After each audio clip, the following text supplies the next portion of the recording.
शेवटची 5 मिनिटं राहिलेत हा. हा हो बघा पेपर व्यवस्थित चेक करा. आपलं काय राहिलंय का, सोडवल्यापैकी गिरवायचं काय राहिलंय का, विसरून जायला नको. तुम्हाला काही निगेटिव्ह सिस्टीम नाहीये, तुमचे मार्क वजा होत नाहीत. त्याच्यामुळे कुठलाही प्रश्न माघारी आपला सोडवायचा राहतोय का हे कधी पण चेक करून बघायचं. नजर चुकीने एखादा राहिलेला असतो रे गिरवायचा, भलेही तो सुटत असू किंवा नसू, पण तो गिरवायला पाहिजे. का? कारण की जरी चुकला तरी सुद्धा आपलं नुकसान नाहीये. आलं का लक्षात? शेवटचे 3 मिनिटं राहिलेत आता. पटकन पेपर बघून घ्या सगळ्यांनी. नीट पेपर क्रॉस व्हेरीफाय करा. उत्तरपत्रिका सगळे गोल गिरवलेत का बघा. उत्तरपत्रिकेवरची सगळी माहिती व्यवस्थित लिहिली का बघा. आवाज नाही आला पाहिजे. पेपरला बसलाय तुम्ही, खाली बस. अजिबात आवाज नाही आला पाहिजे. भेटत असेल उत्तर तर गिरवा, नाही तर नाही गिरवला तरी चालतोय 12वा.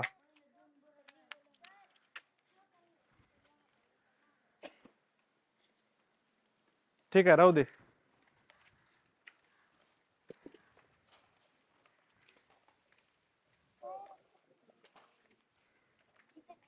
आपल्या आपल्या प्रश्नपत्रिका उत्तरपत्रिका सांभाळणं सुद्धा लय मोठं स्किल असतं बरं का. पेपरला गेल्यावरती हा पेपर असा घेण्याच्या मागचे काही कारण आहेत का. असा घेतला जातो पेपर तुमचा. वाजल्या का? किती वाजल्या? शेवट 2 मिनिटं. ज्यांचे ज्यांचे गोल गिरवायचे राहिले त्यांनी गोल गिरवून घ्या सगळे. असा पेपर का घेतला तुमचा ह्याचे काही कारण असतील ना. कसा असतो तुमचा पेपर? असाच असतो, फक्त बेंचवर बसून वर्गामध्ये असतो. आलं का लक्षात तुमच्या? जसा तुमचा पेपर असतो तसाच हा पेपर आहे. प्रिंटिंग, परत झेरॉक्स, त्याच्यानंतर उत्तरपत्रिका. तुम्हाला काय वाटत असतं? तुम्हाला वाटतं फक्त की क्लासमध्ये बसलो आणि क्लासमध्ये येऊन आपण अभ्यास केला किंवा सर शिकवते तेवढं ऐकलं आणि घरी गेलो की आपलं काम संपलं. असं मी तुमच्याकडे रोज बघून मला ऑब्झर्वेशन असं दिसतं की तुम्हाला असं वाटत असतं. तुम्हाला वाटतं की तुम्ही फक्त येता, क्लासमध्ये बसता, आपल्या शिक्षणवारी सोबत येऊन शिकता आणि घरी गेले की तुम्हाला सगळं येतं. असं कधीच होत नाही. त्याच्यासाठी एवढा 8 तास आहे. ही तुम्ही केलेला अभ्यास जिथं तुम्हाला दाखवायचा असतो ना त्याची ही प्रॅक्टिस आहे. ही प्रॅक्टिस आपल्याला शिक्षणवारीमध्ये दर 15 दिवसाला करायची. दर 15 दिवसाला एक पेपर होणार म्हणजे होणार. तो पेपर सगळ्यांनी सोडवायचा म्हणजे सोडवायचा आणि त्याचं विश्लेषण करून तो पेपर संग्रही ठेवायचा. म्हणजे काय करायचं? आपण जो आता पेपर घेतलाय ह्याच्यापैकी एक जणांनी सुद्धा हा पेपर हरवायचा. जो पेपर हरवल त्याकडून मी 500 रुपये दंड घेणार आहे. टेस्टला नाही आल्यावर फक्त 100 रुपये आहे, पण पेपर हरवला की 500 रुपये दंड आहे. पेपरवर घाण करायची. पेपरचं काय करायचं आपल्याला? नंतर विश्लेषण करायचंय. ते विश्लेषण त्या पेपरवर लिहायचंय, जेणेकरून परीक्षेला जायच्या आधी 10 दिवस 15 दिवस आधी आपल्याला फक्त ते पेपरमध्ये आपल्या झालेल्या चुका का झाल्या होत्या हे बघता आलं पाहिजे. कळालं का? आणि त्या चुका परत एकदा होऊ नये म्हणून त्या नजरेखालून काढता आल्या पाहिजेत. जेणेकरून काय होतं, पेपरला जायच्या आधी त्या गोष्टी केलेल्या असल्यामुळे त्या गोष्टी चुकायचे चान्सेस काय होतात? कमी होतात. म्हणून पेपरमध्ये आपल्याला मार्क जास्त मिळायची शक्यता असते. आणि राहतो विषय उत्तरपत्रिकेचा. तुम्हाला उत्तरपत्रिकेवरती आपण गडबडीमध्ये गोल गिरवायला चुकतो. काय होतो? गोल गिरवायला चुकतो. मी वारंवार तुम्हाला क्लासमध्ये सुद्धा काय सांगतो आपल्या शिक्षणवारीच्या, की तुम्ही फक्त पेपर सोडवणं महत्वाचं नसतं. सोडवलेल्या प्रश्नाचं उत्तर व्यवस्थित उत्तरपत्रिकेमध्ये त्या नंबरच्या पुढे गिरवलंय का? जसं की आता हिने मगाशी सोडवताना पेपर प्रश्न विचारला, सर इंग्लिशच्या प्रश्नाचं कसं कसं म्हणजे जो नंबर इंग्लिशच्या प्रश्नाच्या समोर आहे तोच नंबर तुम्ही उत्तरपत्रिकेमध्ये प्रश्नाचा बघून गिरवणं अपेक्षित आहे. तिथं तुम्हाला कोण सांगायला येणार आहे का? जसं तुमच्यापैकी बऱ्याच जणांनी वही काढून सोडवायचा प्रयत्न केला, तसं चालणार का? परीक्षेमध्ये तसं चालतं का? अलाउड करतात का? नाही. परीक्षेमध्ये तुम्हाला पॅडच्या खाली धरायला वही घेऊन जाऊ दिली जाते का? नाही. मग ह्या सगळ्या गोष्टींची प्रॅक्टिस म्हणजे पेपर असतो बाळांनो. पेपर म्हणजे फक्त क्लासमध्ये येऊन बसायचं आणि सरांनी घेतात म्हणून जायचं पेपर द्यायचा, त्याला तेवढा सिरियसली घ्यायचं नाही, त्याला पेपर म्हणतात का? तशी जर प्रॅक्टिस तुम्ही इथं केली तर तुम्ही तिथं पण तेच करणार. पण आत्ताच्याच पेपरला जर पेपर सारखं सोडवलं आणि हे वारंवार वारंवार दर महिन्यातून दोनदा, दर महिन्यातून दोनदा, शेवटला तर दर आठवड्याला 1-2 टेस्ट होतील शेवटला. कळालं का? हे जर तुम्ही आत्तापासून प्रॅक्टिस करत राहिला तर तुम्हाला परीक्षेमध्ये पण आपलं काय होतं तसं, आपलं ब्रेन, आपलं डोकं, आपली बॉडी बरोबर त्याला अडॅप्ट झालेली असते त्या सिच्युएशनला.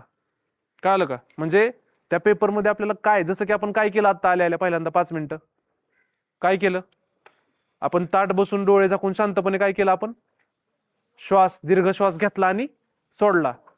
आता तुम्हाला हसू आलं असेल 5 मिनिटं, काय बाबा येडे काय का सांगताय असं, असं कोण करतं पेपरला, आहे का नाही, असं वाटतं का नाही आपल्याला? पण हीच तर मज्जा आहे. आपण धावपळीत असतो, आपल्याला खूप जास्त गडबड करायची सवय असते, पण मेंदू आपला जास्त फास्ट झाला की तो चुकतो, जास्त फास्ट झाला काय करतो, तो चुका करतो. जसं की सायकल एका सर्टन वेगापेक्षा जास्त वेगात पळाली की ती काय होती, पडती, बरोबर का नाही, हातपाय मोडती. तसंच बुद्धी सुद्धा आहे, ते एका वेगापेक्षा जर ती जास्त पळायचा प्रयत्न तिने केला तर चुका होण्याच्या शक्यता काय असतात, जास्त असतात. मग आपण एका जागेवर शांत बसून डोळे झाकून मोठा श्वास घेतो आणि सोडतो, श्वासावर लक्ष केंद्रित करतो. म्हणजे काय करतो रे, आपला फोकस काय करतो, ऍडजस्ट करतो. काय करतो, आपला फोकस, ज्या सगळे जे डोक्यात विचार चाललेले असतात ते विचार बाजूला काढून आपण एका श्वासावरती ते पूर्णचे पूर्ण लक्ष केंद्रित करतो. आणि तो श्वास जसा घेऊन होतो आपला 5 मिनिटांनंतर जसं आपण शांत होतो, ती शांतता आली आपल्या अंगात की मग आपला बरोबर फोकस कशावर येतो रे, पेपरवर, पेपर मधल्या प्रश्नांवर. डोकं काय होतं, शांत डोक्याने केलेला विचार हा बऱ्याच वेळेस तुमच्या रेग्युलर डोक्यापेक्षा बरोबर असतो. जे तुमचं रोज धावपळीचं असतं ना, जसं की तुम्ही इथं येईपर्यंत काय होईल पेपरला, कसं होईल पेपरला, येईल का नाही, किती मार्क पडतील, हे जे सगळे विचार असतात, हे सगळे विचार त्या 5 मिनिटात तुम्ही डोळे झाकून तुम्ही मोठा श्वासोच्छ्वास घेतला की ते सगळे विचार काय होतात, बाजूला निघून जातात आणि पेपरवरती लक्ष केंद्रित होतं. आणि पेपर कसा सोडवला जातो मग, शांत डोक्याने आणि व्यवस्थित. कळालं का? म्हणजे कुठलीच गोष्ट इथं शिक्षणवारीत कुठलीच गोष्ट अशीच करायची म्हणून टाइमपास म्हणून केली जात, ह्याचा सिरियसनेस तुम्हाला पाहिजे. कळालं का?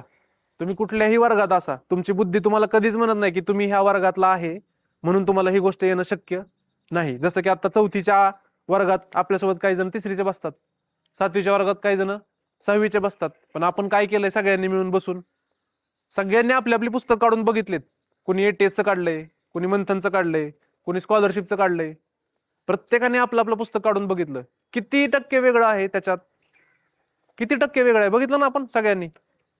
जास्तीत जास्त 10-20%, जे की मागच्या वर्गाला नाहीये आणि पुढच्या वर्गात आहे. म्हणजे जे 3रीला 80% आहे, जे 3रीला 100% आहे, तेच 4थीला 80% आहे की नाही? मग आपण जर 4थीच 100% करायचा प्रयत्न केला तर तुमचा मेंदू म्हणतो का, 3रीच्या मुलांचा मेंदू म्हणतो का की नाही नाही हे तर 4थीच आहे, मला नाही शिकायचं, मला नाही येत, असं होतं का?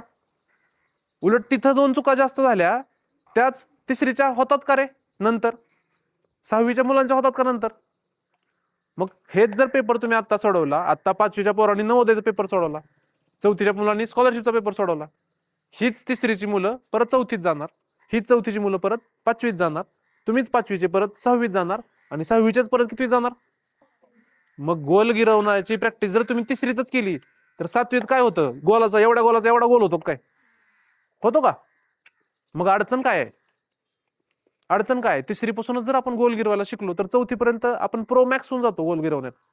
कुठले पण गोल द्या म्हणा सर परत मला गिरवायला, किती पण गोल गिरवतो. झाला एक प्रॉब्लेम आपल्या आयुष्यातला कमी झाला ना. पुढच्या वर्षी गेल्यावर तो प्रॉब्लेम राहणार आहे का, गोल गिरवणं ह्याची काय चिंता असणार आहे का? होय सुबोध, असते का? एकदा का तुम्ही गोल गिरवायला शिकला परत टेन्शन येतं का की आता गोल कसा गिरवू? तसंच अभ्यासात सुद्धा आहे, तसंच म्हणींचं आहे, तसंच वाक्प्रचारांचं आहे, तसंच वर्गांचं आहे, तसंच घणांचं आहे, तसंच तुम्ही शिकत असणाऱ्या 2रीतल्या 3रीतल्या 4थीतल्या प्रत्येक वर्गातल्या गोष्टीचं तसंच आहे. एकदा का तुम्ही ती गोष्ट त्या वर्गात केली, ती गोष्ट पुढच्या वर्गात जाऊन बदलत नाही, हे विसरायचं नाही. का ह्या वर्गात तुम्हाला 9 असं लिहायला शिकवलं जातं, पुढच्या वर्गात जाऊन उलटा होतो काय, होतो का उलटा? 5 अंकी संख्या पुढच्या वर्गात जाऊन काय 7 अंकी होतात काय? असं काहीच होत नाही. म्हणून तुम्हाला सांगतोय मी की तुम्ही आता जे करत आहे ना, तुम्ही पुढचं मागचं काही विचार करू नका. आत्ता जे तुम्ही करताय तेवढंच फक्त शांत आणि मन लावून करायचं. जसं की 7वीच्या पोरांना 15 पर्यंत पाडे पाठायतात आणि तिसरीच्या पोरांना 23चा पाडा म्हणलं तर खडखड खडखड बनतात तिसरीची पोरं. मग कसं काय करायचं? का म्हणलं नाही त्यांचं डोकं, का म्हणलं नाही त्यांना की आपण आता तिसरीला आहे, आपल्याला 23चा पाडा आलाच नाही पाहिजे? म्हणतं का आपलं डोकं असं? म्हणतं का आपलं डोकं असं? म्हणजे काय, डोक्याला तुम्ही जसं करायला लावणार तसं ते करणार. मग आपल्याला हे ठरवावं लागेल की आपल्याला डोक्याला काय करायला सांगायचं. बरोबर का नाही? जसं आपण डोक्याला घरी आलो शाळेतून की काय सांगतो, पहिला सायकल खेळायला जायचं, सांगतो का नाही? रस्ता असू दे काय असू दे, पहिला सायकल खेळायला सांगायचं, लगेच जातो आणि आपण ऐकतो पण डोक्याचं आपण. तसंच जर आपण आपल्या डोक्याला सांगितलं की चला आता सायकल खेळून झाली, आता पाडेपाठ करूया, तर डोकं ती सुद्धा गोष्ट ऐकतं बरं का, ऐकतं का नाही?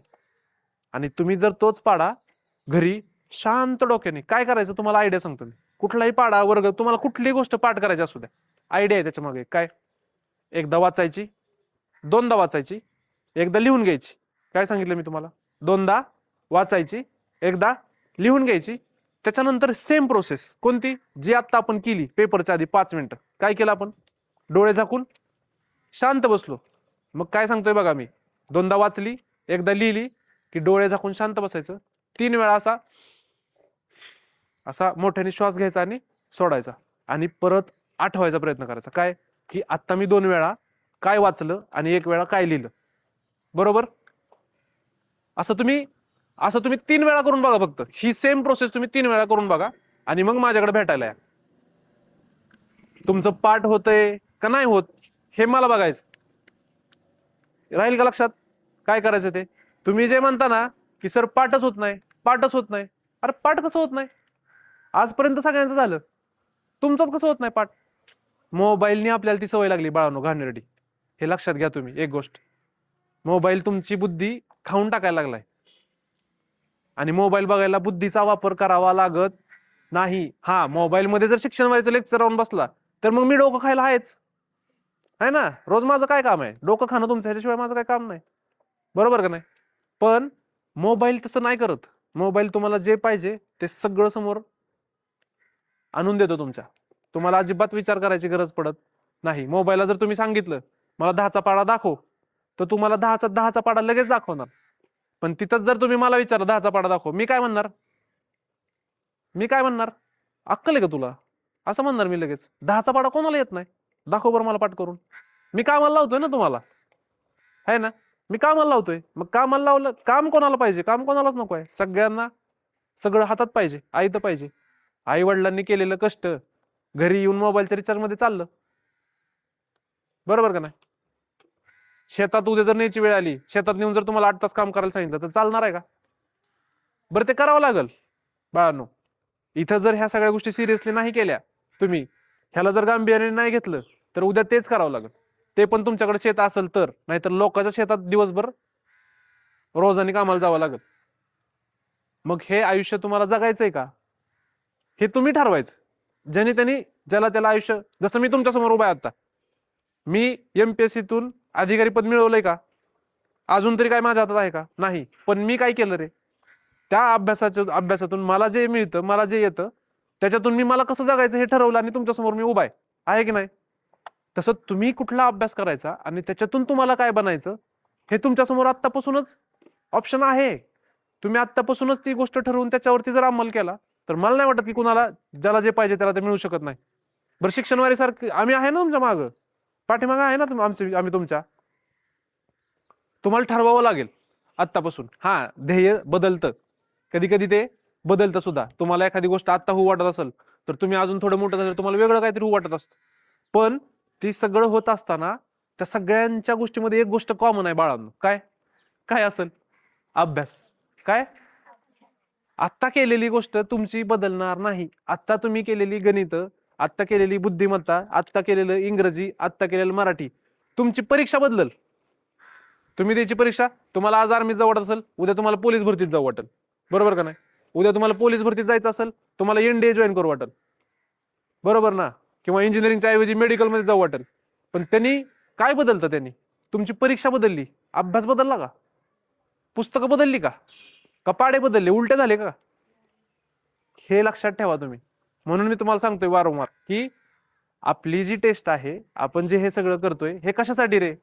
मला नाही फरक पडत तुम्ही माझ्यासमोर बसलाय ना आता, मी तुम्हाला काय सांगितलं आलेल्या क्लासला? मला नाही माहित तुमचा नंबर येईल का नाही येईल.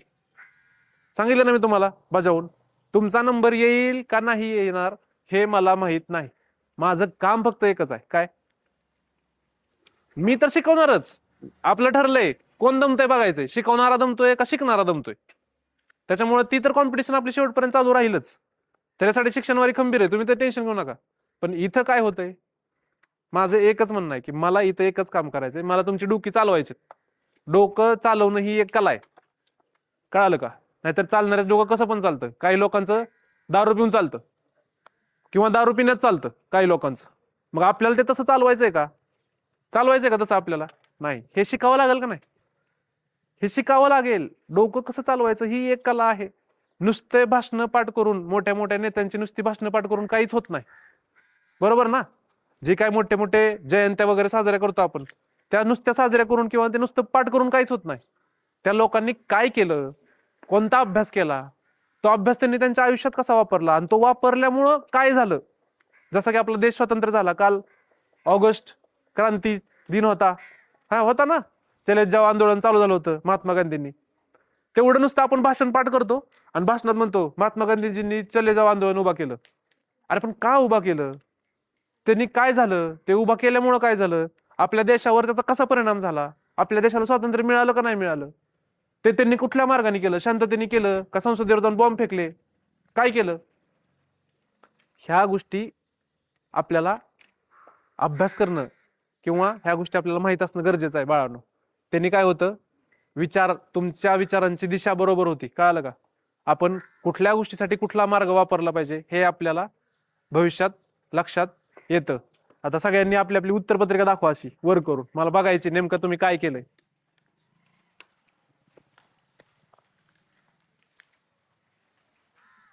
आता ह्याच्यात सुद्धा मला भेटणार आहेत काय काय कार्यकर्ते. तुला मी सांगितलंय सगळं गिरव म्हणून. पेन्सिल चालत नाही पेपरला अजिबात सुद्धा, सगळं सगळं ते पेनाने गिरव, नाही तर सगळे प्रश्न चुकीचे करणार आहे.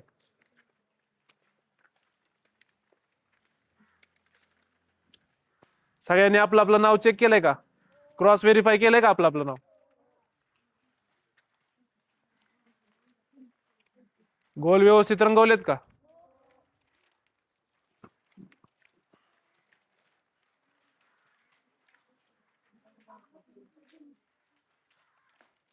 ही काय केलं? हे उत्तरपत्रिका घाण केलीस. उत्तरपत्रिकेवर उत्तरांचा गोल रंगवण्याच्या व्यतिरिक्त आणि त्यांनी विचारलेली माहिती लिहिण्याच्या व्यतिरिक्त कसली जरी घाण दिसली उत्तरपत्रिकेवरती तर तुम्हाला परीक्षेतून बाद करण्यात येतं. काय? परीक्षेतून डायरेक्ट बाद करतात. ते जे उत्तर तू गिरवून त्याच्यावर क्रॉस केलंयस ते सुद्धा चुकीचं आहे.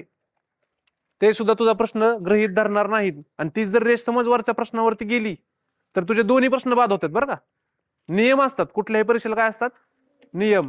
ते काय घर नाही आपलं पाहिजे तसं वागायला. घरात सुद्धा तुमच्या खरं तर नियम असायला पाहिजेत.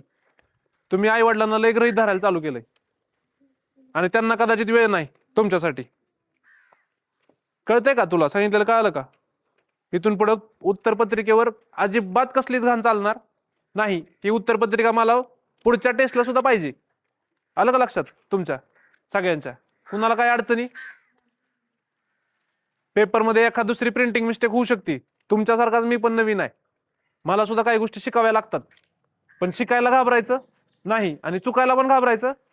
फक्त पुढच्या वेळेस काय करायची, चूक काय करायची, दुरुस्त करायची. आणि इथून पुढे जेवढा काय आपला क्लास आहे, आपला पेपर होईपर्यंत, तोपर्यंत ही जागा लक्षात ठेवा चांगल्या प्रकारे.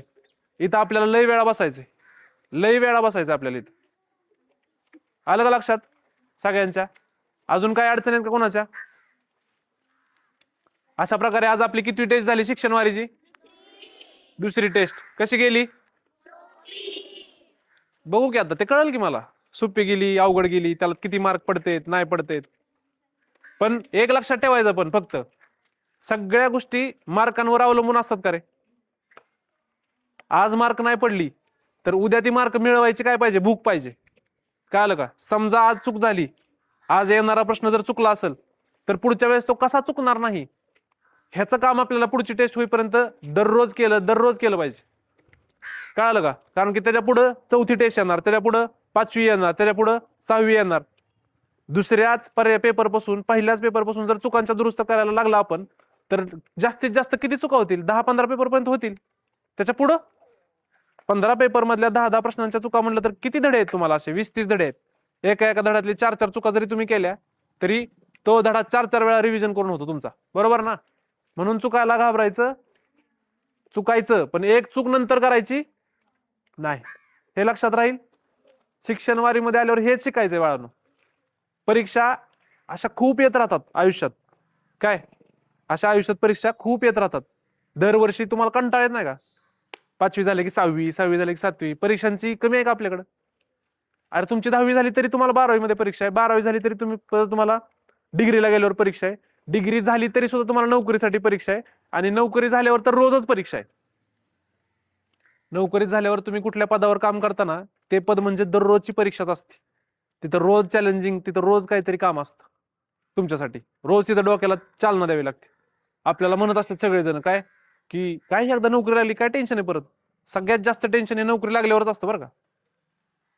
नाही लागून जमतंय का? हो, नाही लागली तर उपाशी मारतोय, लागली तरी डोक्याला ताणच आहे. म्हणजेच काय, परीक्षा आयुष्यभर संपत कुठल्या ना कुठल्या जशी शेतकऱ्याला पाऊस प्रतीक्षा घेतोय, पाऊस काय बघतोय आता? शेतकऱ्याची परीक्षाच घेतोय ना. पडला नाही तर काय करायचं? शेतकऱ्याच्या डोक्याला पण टेन्शनच आहे, तुमच्या आई वडिलांच्या डोक्याला टेन्शनच आहे, बरोबर ना? शेतात पाऊसच नाही पडला तर जे कामाला जातात लोक त्यांनी काय खायचं? पीक नाही पिकलं तर पैशावाल्यांनी काय खायचं? प्रत्येकाला काही ना काही टेन्शन असतं. तुम्हाला सुद्धा हे आयुष्यभर असंच चालणार आहे. म्हणून आपल्याला काय शिकलं पाहिजे? ह्या सगळ्या परीक्षा देत देत आपल्याला चांगलं कसं जगायचं हे आपल्याला शिकता आलं पाहिजे. आलं का लक्षात? राहील का लक्षात सगळ्यांच्या? अशा प्रकारे आज आपली दुसरी टेस्ट झालेली आहे. पुढच्या 15 दिवसांनी काय होणार आहे? तिसरी टेस्ट होणार आहे.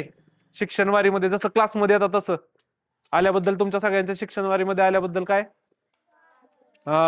घरी जाताना स्वागत, वा वा वा, आभार. काय आभार. आणि असाच अभ्यास करत राहा, अशाच टेस्ट देत राहा, घाबरू नका. शिक्षणवारी तुमच्या कायम कसे आहे? पाठीशी उभी आहे. अजिबात टेन्शन घ्यायचं नाही. अभ्यास मात्र जोरात करायचा. राहील का लक्षात? आता आपण पेपर गोळा करूया.